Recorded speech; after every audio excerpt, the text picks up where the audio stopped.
Having multiple storylines can be massively beneficial. It can expand on the themes of the film, tell a different message, and make the film all the more entertaining. But if done incorrectly, it can make the film cluttered and unfocused. But before I tell you those details, make sure to wait until the end of this video, because at the end of this video, I will give you even more details about my school community. It could really benefit your filmmaking skills, so check that out. Now, no matter what, when it comes to multiple stories, they still need to follow some sort of story structure. The easiest one that I can think of would be the 3-act structure, which is beginning, middle, and end. If you want to have multiple stories in your story, it has to have some sort of development too. Some sort of development that will tie into your main story, or just another story that you want to tell inside of the story that you're already making. So it's still a story by itself. Let's just get that clear. And since it's already a whole separate story from the one that you're already telling, it's going to require a lot more planning, because you're going to have to make it tie into your story somehow. You don't have to, of course. You can make a story all by your own to tell a specific message, but yet again, if you're gonna tell a whole different story with a whole different message, then you might as well just make a different story. You don't have to set it in the same setting as the story that you're already telling. I mean, you could, again, but I feel like you can get more out of it if you just come up with a whole different story based on that already, based on the idea that you had already. Let's just say that you want to create a second story to the one that you're already telling. If you want to do this, you have to have some sort of details that tie it to the story that you're already telling, the main story. Either it be some sort of world change, either it be the second story maybe interacting with the main story. You have to have some sort of way that that second story can interact with the main story. That's why planning is such a huge thing when it comes to multiple stories, because you have to think all the way at the beginning, how can this story impact my other one? And you can't like make the connection seem unnatural. You have to have elements in the story already to make the connection all the more easier, because you can't pull out your ass that,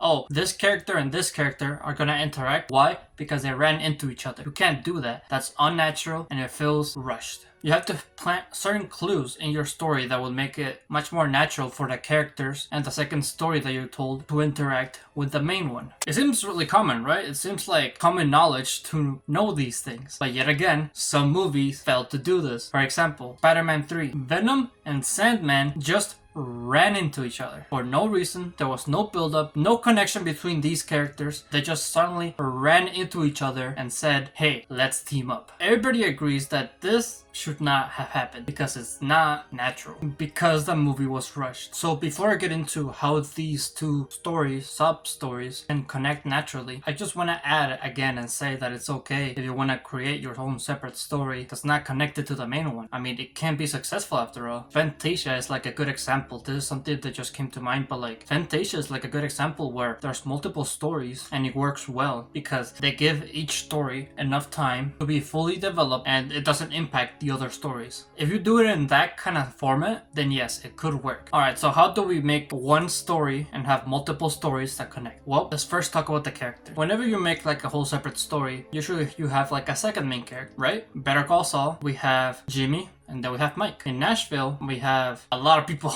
We have a lot of people pretty much. But we could introduce these characters in certain ways. For example, you could have the main character from the main story introduce the other side characters that are gonna have their own story, or you can just introduce them individually. Mike and Saul are introduced individually but meet through the course of the story. No matter how you do it, just make sure to connect your two main characters at least in the middle portion or the end portion. It would be most beneficial if you connect the two subplots at the end of the story, because you can easily combine the two stories with the climax, so that way you can resolve both climaxes together instead of individually. And if you make them interact during the middle portion of the story, then well, you're gonna have them together until the end of the story, because you can't separate them again. There's not enough time for that, unless you're making a TV show. Once again, in Better Call Saul, there are several times where Mike and Jimmy have connecting plot points, but they get separated again, and that's because they have time to do that, have time to interact with one another and then do their own thing. Whereas with a movie, if you were to do that, it would have to be like a really long movie. A good example of this would be the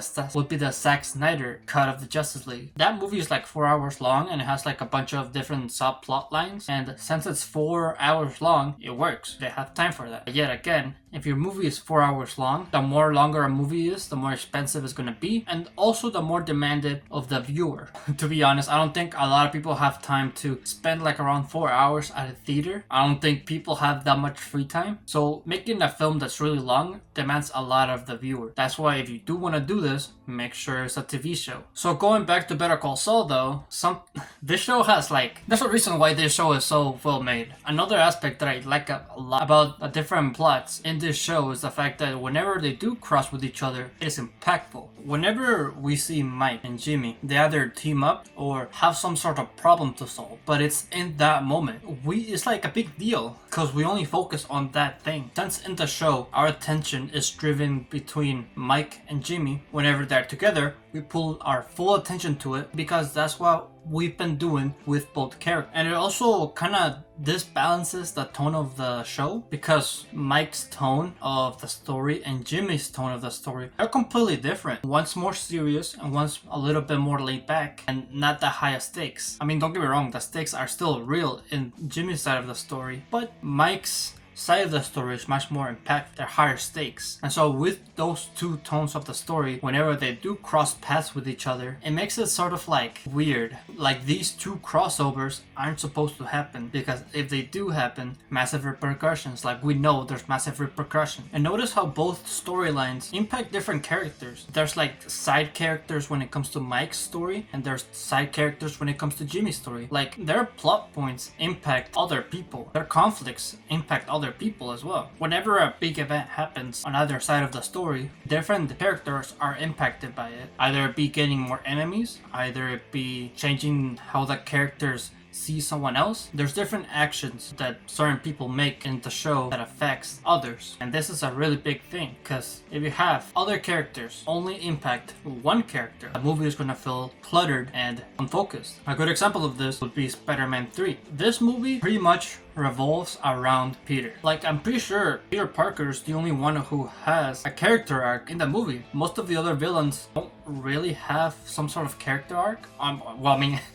Characters. Because, like, I see everybody in this movie as a villain. Mary Jane's a villain. J. Jonah Jameson's a villain. Harry's a villain. Everyone's a villain in this movie. The scientist who transformed Sandman into Sandman they're also a villain. But pretty much all of the actions performed in this movie only affect Peter Parker. You would think this would be beneficial, right? Because there's lots of villains who affect Peter's development. But here's the thing. Different villains try to teach Spider-Man different things. If each villain taught Peter Parker the same lesson, it would have been much more impactful. Like I could have easily seen Venom and Harry have the same theme of Peter's actions coming back to him. That because he chose his selfish needs, that results in some sort of negative force coming towards him. That could have been a good message they could have taught him, but each villain teaches him a lesson. Green Goblin teaches Peter about friendship. Sandman teaches Peter that not all villains are bad, and Venom teaches Spider-Man to not be a dick. All these different plot points are very separate and are not concise. They're cluttered. To be honest, I think in my eyes they could have done two things. Either it could have made the villains have some sort of development on a different character, like have another character go through a character arc, or they all could have connected to the same development that Spider-Man was going through in the movie. So with that, if you want to learn how to make your film not cluttered and you want to write different stories, not only your filmmaking skills, improve your screenwriting skills and your filmmaking skills. I would also give you feedback on maybe some of the films that you've worked before, let you know what I think, let you know where you can improve on, give you feedback, work together, make a film together, all that stuff. So make sure to take a link in the description on my Skool community. Right now it is $25. The price will go up as I continue to prove the quality of it. So if you want to stay at that price, make sure to save your seat and check that out. So with that, thank you for watching this video. Like, make sure to leave a like. Subscribe if you're new or if you like my channel. And always remember to live your life like there's no tomorrow.